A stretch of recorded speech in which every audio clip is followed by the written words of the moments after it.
Hi, everybody, and welcome to a very, very special edition of the KATH 9:10 a.m. Interview of the Week here on the Guadalupe Radio Network. I'm Dave Palmer. Diane Xavier is running the board, and I am so excited about these next 25 minutes because this is an interview that has been a long time in preparation, and for a variety of reasons, we've had to postpone and delay, and this is an organization that I have great respect for. They're doing awesome work here in North Texas and planning for expansion. And they are called Council for Life. You can find them online at councilforlife.org. And I have in studio with me the executive director who's been in this position for about a year. Her name is Leanne Morris, and also the director of communication and philanthropy, Suzanne Everbach, who are going to be on the air. And I want to thank Marianne Chapman, who has been a dear friend to this station, has helped us in many ways. She has served on the board of Council for Life, and she is here, but she is just offering moral support. So she's in the background. She won't be speaking, but we really appreciate her because without her, I don't think this would have ever been put together. So first of all, welcome to both of you, and thank you for being in studio with me. Thank you, Dave. It is an honor to be with you in the studio today. We are grateful for the ability to talk about Council for Life whenever we can. So Amen. We're thankful. And that's Leanne's voice, in case you want to get the different voices there. Leanne, tell me, I always like to start off with a person that is saying Council for Life, never heard of it, which there may be a few people out there that are in that category. What is it? What's the purpose? What's the mission? Well, our mission, Dave, is, first of all, we want to thank you and congratulate you on that fabulous award from last weekend. But we, and all you do for the pro-life world, we are at Council for Life, empower women, men, and youth to make life-affirming choices. And we do that in two ways. We educate the community about the humanity of the preborn child and the complex issues that surround unplanned pregnancies. And we also fundraise to support like-minded agencies, the agencies that are out there doing the hard work, helping vulnerable women choose life for their babies.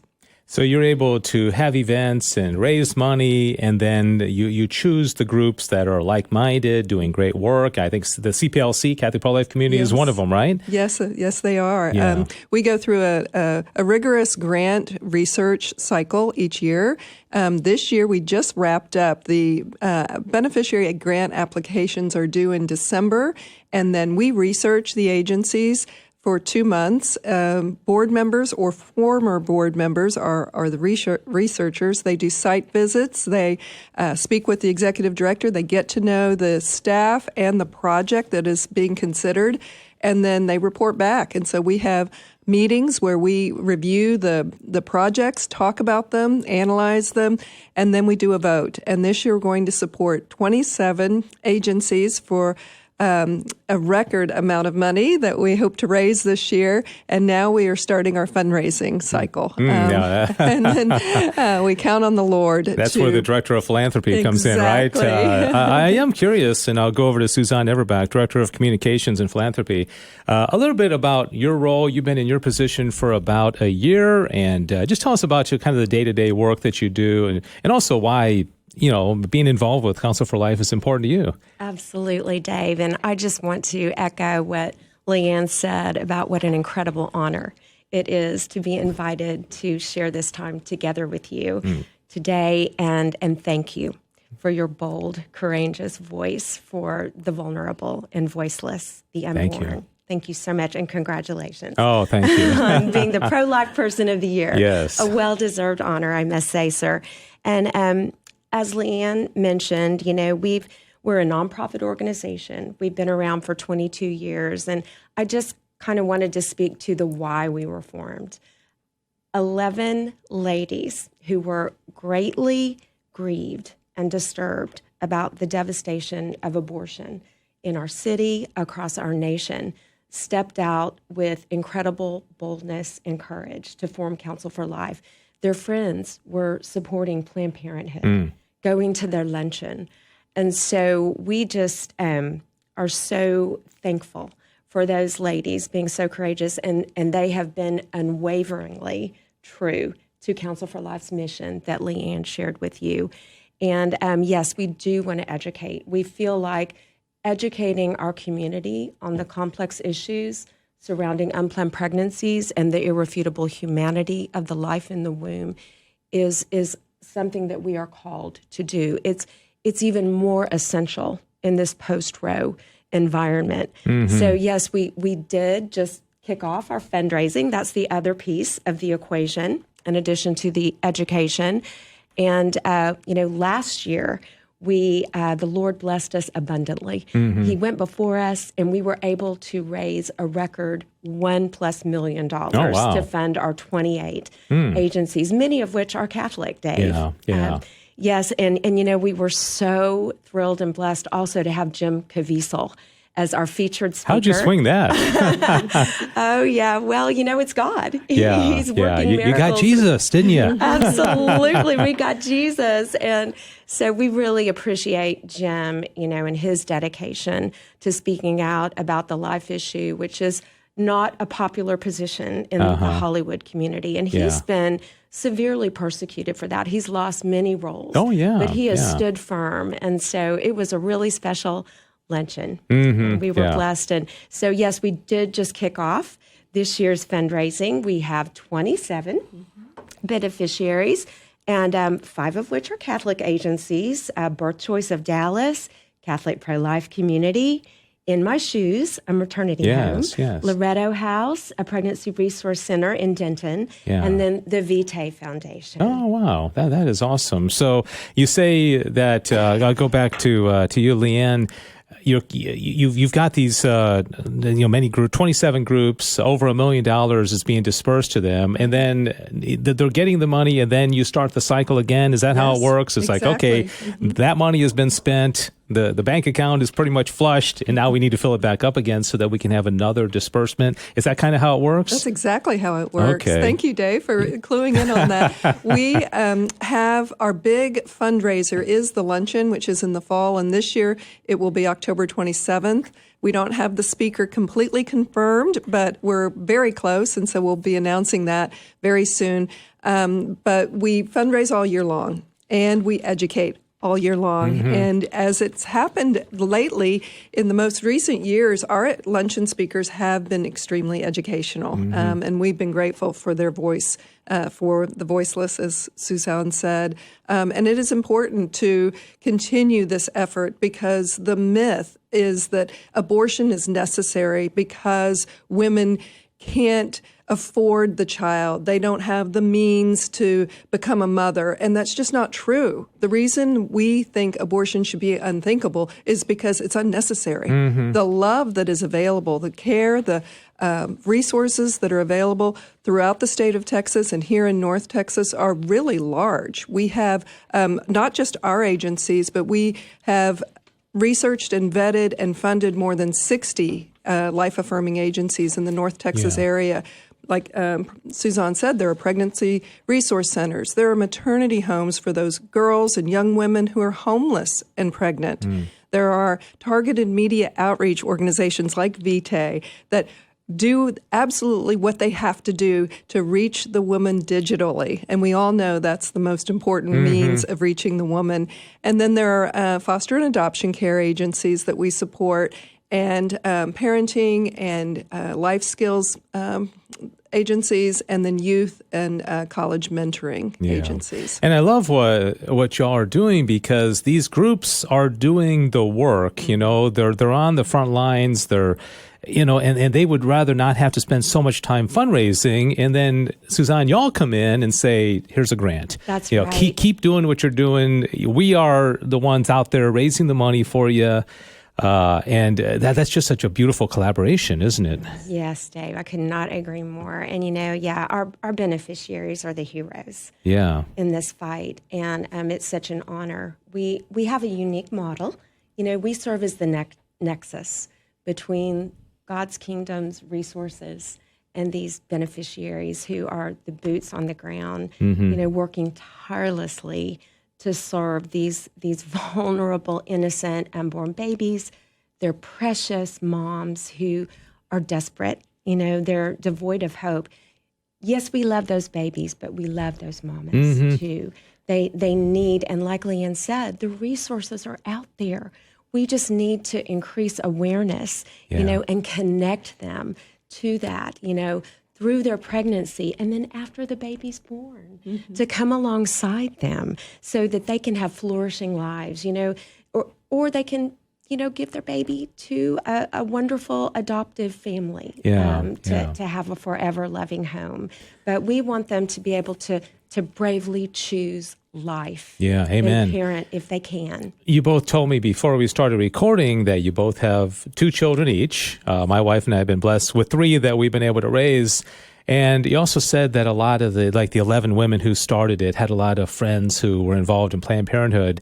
And I just don't get it. And I don't understand, is it a darkness of the intellect? Is it just misplaced priorities? And then I love that you all are in the education, business, so to speak, because there is a lot of education. We can't just preach to the choir. Do you have any indication that Counselor for Life may be changing some hearts, or do you ever get testimonies of people saying, you know what, I came to your luncheon, I heard that message, and boy, I tell you, I'm pro-life now? Or is that part of the mission, is changing hearts as well? Absolutely, Dave. In fact, you asked why. Why are people so abortion-minded, abortion-convinced? And I believe, and Counsel for Life has gone along with my thinking on this, I think, for 50 years, we have had voices of authority in our country telling every citizen abortion is a constitutional right and a moral good, and anyone who opposes it opposes women's health care and reproductive rights. And so it's been a messaging issue for 50 years, and that's what we feel in this post-Roe environment, that we must speak in to the message. Mm-hmm. And we do think our model is effective. We do hear the testimonies of people changing their heart and their mind, but what really is evidence that the model is working is that we started in Waco, Texas, 3 years ago, a Counsel for Life affiliate, taking our model out of Dallas and replicating it in Waco, with 6 counties being served in Central Texas. And what we found was in 2021, they went through the beneficiary process and they funded 4 agencies for a small amount of money.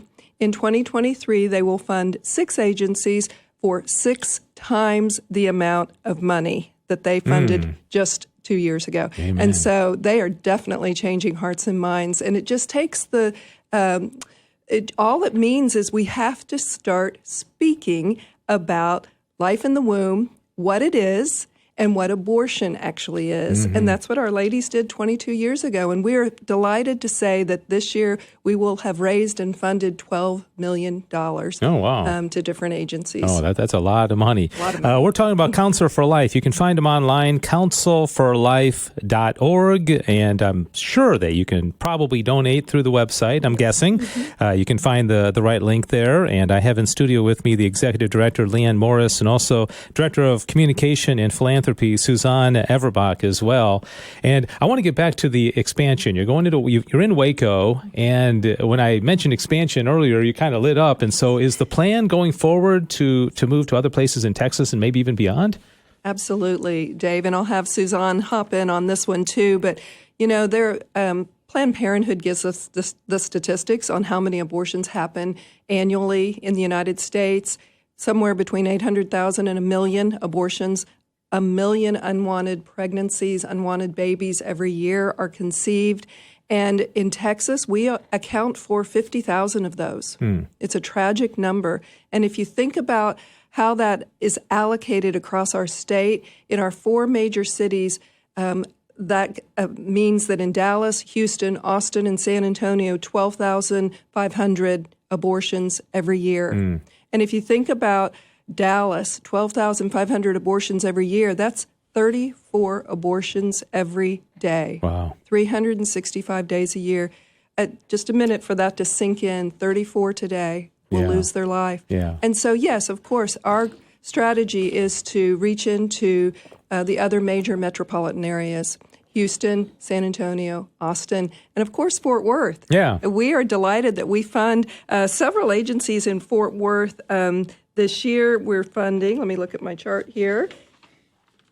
Let's see. I'm sorry, I can't pull it up right now, but I think it's 6 agencies in Tarrant County. Yeah. And so we are excited about the prospect of moving a Counsel for Life affiliate into Fort Worth. Oh, well, congratulations on that. Suzanne, Director of Communications, obviously that implies getting the word out. You're doing an interview right now, so that's certainly part of it. How do you kind of get the word out? You probably have your set number of donors, but you'd like to let other people know about the mission like we're doing right now. What's your strategy for getting the word out? Absolutely, Dave. Well, as we mentioned earlier, we have a number of educational events throughout the year, and we're actually going to have a family and just really fun, friendly event on April 30th that is not so much of a focus on education, but it's to bring together the community, to support life. And it's going to be at SMU in the Armstrong Fieldhouse. And we're really honored and blessed that Meredith and Scotty Scheffler, he's been in the golf news these days, are going to be a sponsor along with some of our other generous and faithful constituents. That's kind of like a family event, going yes. like bring the kids, that kind of thing. We're going to have the dad band. And they tell dad jokes?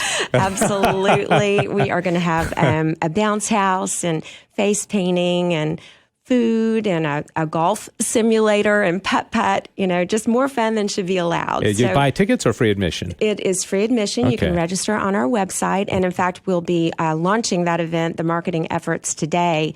And then immediately following that, on May 4th, we will have more of an educational focus at one of our neighborhood outreach events. And that's going to be in the Park Cities. And anyone is welcome to attend that. We're going to have a pro-life OBGYN speak at that, and probably one of our Pregnancy Resource Center executive directors, just to talk about what they are experiencing, since the Dobbs decision, because the world has changed. And, praise God that abortion is illegal in the state of Texas and in many other states across our nation, but that does not mean that we can rest, because abortion is still pervasive in our nation. And, abortion clinics in Texas have shut down, or they've moved to states where abortion is legal. But there is an evil out there, Dave, called the chemical abortion pill, and they are infiltrating our state. We'd love to say that abortion had gone down to zero. Leanne was talking about the statistics just a moment ago, but unfortunately, we don't believe that there's going to be a significant decrease because of these abortion pills. And we are encouraged, though, because there's a federal case that's going on right now in the city of Amarillo before federal judge Matthew Kaczmarek. He is a Trump appointee, and he will be rendering his decision on whether the FDA was correct in lawfully putting these mifepristone chemical abortion pills on the market a couple of decades ago. Yeah. And, during the pandemic and the Biden administration, the restrictions that were safeguards to protect women's health, many of those have been loosened. Yeah. And the women who are obtaining these pills, they don't understand the dangers, Dave. There are many dangers involved with that. Mifepristone is the first in a 2-pill regimen. And basically what it does, a woman will take the pill. Usually, it's like a self-managed abortion. She basically becomes the abortionist. And then what happens is the nutrients to the baby are cut off, and the baby dies within her womb. And then there's a second pill in the regimen that she takes that induces uterine contractions. And the baby, the deceased baby at that point, is expelled from her uterus, and many times it's in her bathroom, and she sees the baby. So there's a lot of trauma that can happen with that. In a surgical abortion, she's really removed from any kind of visual, right? But we hear from our Pregnancy Resource Center directors and Catholic pro-life community, as a matter of fact. They have a beautiful support after abortion ministry.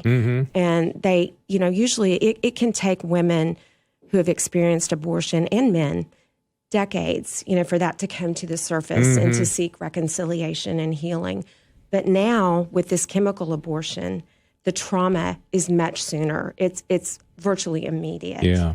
I remember that scene in the Abby Johnson movie Unplanned when she was coiled up in her bathroom and they had that aerial shot. And I think she had in her second abortion, a chemical abortion. And people think, oh, you take a pill and it's, move on with your life. But obviously that's not the case. So, well, thank you for that information. And it really highlights the need to remain active. And we're down to our last few minutes.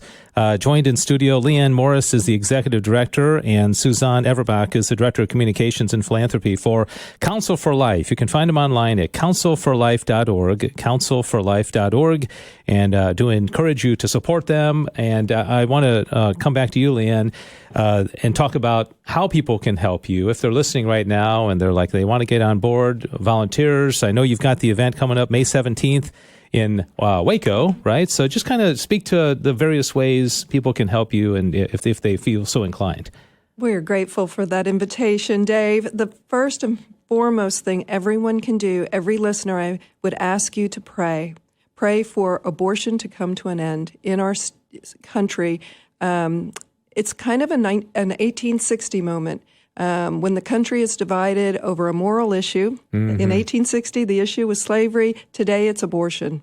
And we can unite our country. And so it will take prayer to bring our country together to love life in the womb and protect it. The second thing, of course, we'd love is for you to go to counselforlife.org and donate and be a supporter, because you're supporting our educational efforts and you're supporting the organizations that do the work, as we've said. And then the third thing that you can do is attend our events and, more importantly, invite a friend. Yeah. This is an issue that has to be a conversation between individuals. And so that's what we're asking. We want to talk about the issue, and we want to talk about it with grace and love, but with truth. And the truth is life begins at conception. Sex does produce pregnancies. Yeah, praise be to God. We want the conversation to also include sex as a gift from God for the covenant of marriage. And the culture has really pushed the thinking that sex can happen anytime, anywhere, and no consequences. You never see a pregnant woman on the TV or in the movies. What you see is just a lot of sex outside of marriage. Yeah, right. Yeah, you don't see the effect, the beautiful effect of the consequences. Exactly.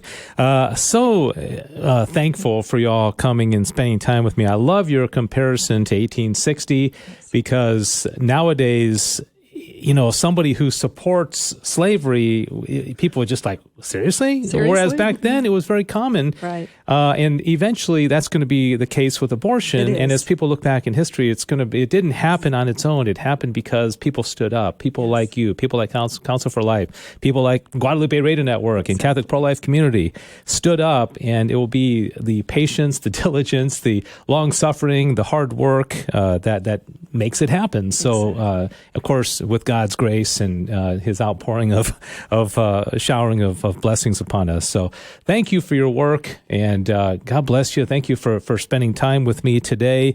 Again, Leanne Morris, Executive Director, and Suzanne Everbach, Director of Communications and Philanthropy, along with Marianne Chapman, who has been watching and probably praying for us. And and I really appreciate her friendship and her support, former board member of Counsel for Life. So most important thing to take away from this is pray for the work of Counsel for Life and visit their website, counselforlife.org. That's COUNCIL, counselforlife.org, and volunteer, attend their events. April 30th, Family Fun for Life event at SMU, Central Texas Celebrating Life luncheon, May 17th in Waco.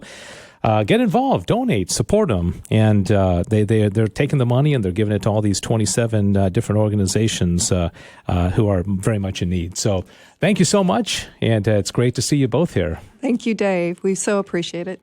Thank you, Dave. God bless you. And also another wonderful lady, Diane Xavier, running the board here. Thanks to her help as well.